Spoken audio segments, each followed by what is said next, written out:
I used to be a business coach, and I'm now combining this with my experience with human design. I'm struggling to find a niche. I have 12 years of experience with human design, but I can't pinpoint who I could support with exactly what. Okay, so this is a really good question, and we have a self-projected projector here, which is fairly rare, with the 1020 channel, which is a leadership channel, or in BG5, we call it a strength. So supporting people in business is really wonderful. 1-3 profile. So obviously lots of research here, lots of experimentation. Now, if you like business coaching, like there's no reason why you can't combine. So you are combining this with your experience with human design. Okay, so combining human design and business coaching. Now, when I look at your niche, I generally look at the conscious nodes, and particularly the lines on the conscious nodes. So you are speaking to the second line in people. And that doesn't mean that your audience is only people that have a 2 in their profile. You're speaking to the 2 anywhere in somebody's design. So one thing that you can consider, and think about the things that the second line struggles with. They are the natural, they are the hermit. They are naturally gifted at things that they don't even necessarily recognize in themselves. And oftentimes they don't know how to talk about what they do. So messaging could be really helpful, like helping people with their messaging, helping people develop their talents. And let's see, gate 33, the gate of retreat. So this is also a potential area that if you wanted to host retreats, either in person or online retreats, that is one of the things that you could offer as part of your suite. And of course, with gate 19, the ability to really like sense the emotional needs and the needs of others. That is such a powerful gift to have in business.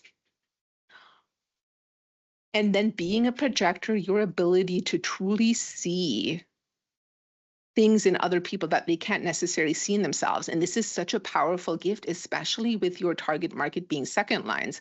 And then, of course, you have gate 30 in your north node. So people that are really like devoted and excited and enthusiastic and creating new experiences. So helping people create experiences, creating retreats as part of your offer suite, speaking to their natural talents, helping them develop their natural talents, being able to see their talents in a way that somebody else might not be able to do.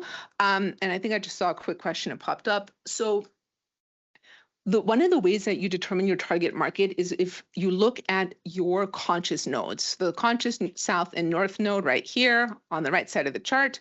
You're going to start by looking at the line. So we have the 6 lines here.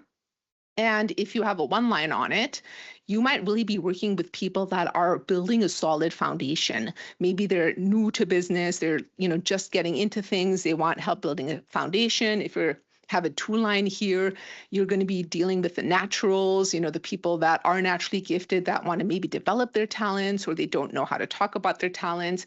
If you have a 3rd line here, you're likely going to be working with the pioneers, the people that are bringing new stuff, that are really experimental, that are doing things in their own unique and different way.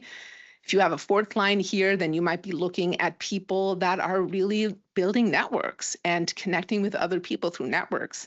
5th line here, you might be dealing with people that are really getting messages out on a more universal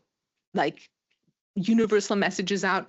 You may also be working with people that really want your solutions, because the 5th line is very much about providing solutions. So people might come to you because they want your solutions.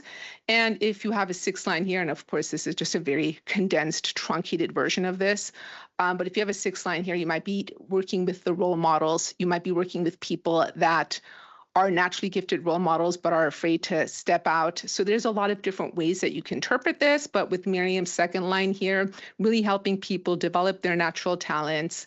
And as a business coach specifically, I think messaging could potentially be really, really great for you, because a lot of times the things that 2nd line struggle with is actually articulating what they do, because they're so good at what they do, they don't know how they do what they do, and so they have a hard time talking about it. So is Miriam, are you here today? Do you have a follow-up question?